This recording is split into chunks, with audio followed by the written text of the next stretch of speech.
serious woodworkers don't play. So if you're serious about your craft, stop playing around and get yourself some zero-play guide bars.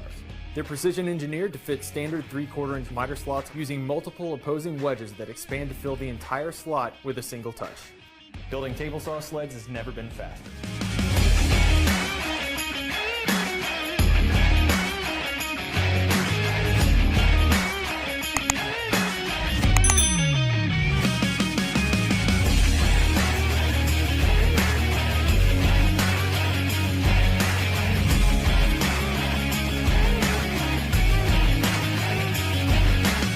Times out of 10, when you buy a tool with a miter slot, the manufacturer includes a miter gauge.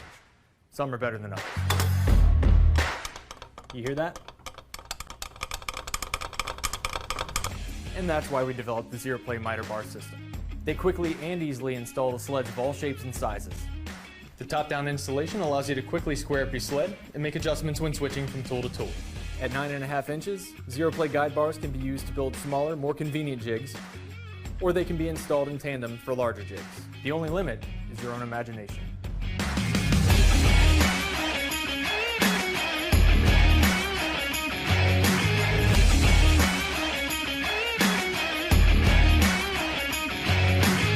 Don't just take my word for it.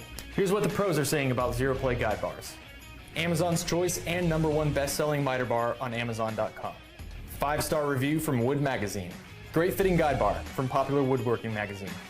Accurately dial in the perfect fit to a miter slot, no matter if it's for your table saw, bandsaw, or any other trap, from Popular Woodworking.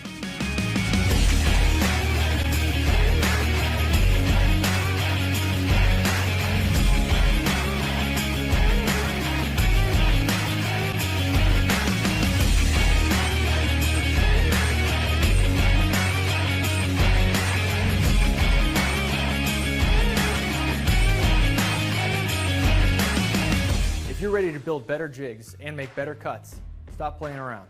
Zero-play guide bars are backed by our extended 3-year warranty and 100% When you have a job that requires a second set of hands, you can turn to the Rockwell JawStand portable clamping system. Whether you're sheetrocking, setting a door, or constructing an outdoor playhouse for your children, this portable second set of hands will help you get the job done. If you're an occasional do-it-yourselfer or a professional contractor, the JawStand will help you hold, cut, or clamp almost anything you need. You can use the JawStand to tackle jobs like hanging doors, cutting and installing crown moldings, hanging sheetrock on the ceiling, and so much more. The JawStand has a sturdy tripod base with non-slip rubber feet and a non-marring clamp to protect your surface and your work. The clamping head swivels 360 degrees and tilts from 0 to 90 degrees. You can adjust your working height from 29 to 41 inches. And the built-in leveling bubble ensures you get your work done right the first time. The Rockwell JawStand, your easy, portable second set of hands.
Are you interested in building a 60 square inch box with up to 12 inches of storage capacity? Of course you are. Today I'm going to show you how to make a bandsaw box using the Win 2-speed 10-inch bandsaw with stand and work light. We will also briefly be employing the help of the WIN 12.5-inch thickness planer and the WIN variable speed oscillating tool. I started off by looking up other people's designs for bandsaw boxes online. Everyone else online demonstrated such creativity and showmanship with their bandsaw boxes, I couldn't wait to get started making my own version. First, I had to make a block of wood to construct the bandsaw box from. Because the WIN 2-speed 10-inch bandsaw has the ability to cut depths of up to 6 inches, I decided to make a 10 by 6 by 6 inch block of wood as my starting point. If this is the size that sounds right to you, then grab 4 2x6s to construct your own wooden block. Next, while donning your favorite business casual, plane off both faces of the boards so they are nice and flat.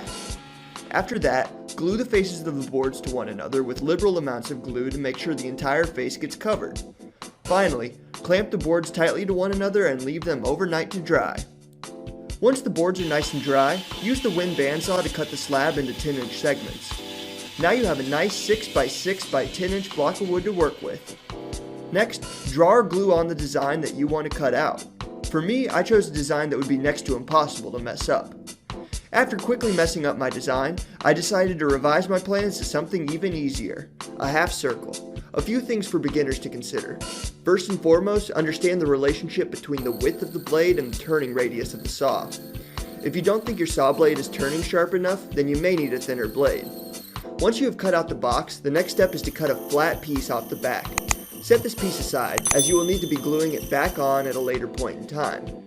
After that, it's time to cut out your drawer.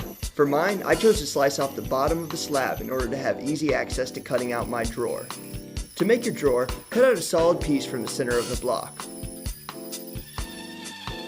Perfect! Next, set aside the rest of your bandsaw box and cut off flat pieces from both the front and back of your drawer. Finally, cut the center out of the drawer to allow for room to put stuff. Now it's time to glue everything back together. You should have 3 pieces for your drawer: the front, the back, and the base.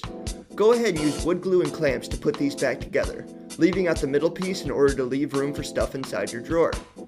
After that, glue the other components of your bandsaw box together.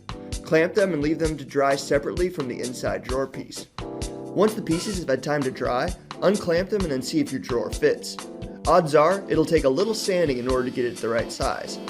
I used the WIN variable speed oscillating tool with a low grit sandpaper in order to remove the excess material. After a bit of sanding, the drawer should slide perfectly back into your bandsaw box. Finally, using the excess scrap, make a little handle for your drawer. Carve out the handle with the bandsaw and then glue it to the front of your bandsaw box. Look at that cute little guy. Once the handle has a chance to dry, your bandsaw box is complete. And there you have it. Now you have a place to store all of your hopes and dreams, and maybe even a deck of cards.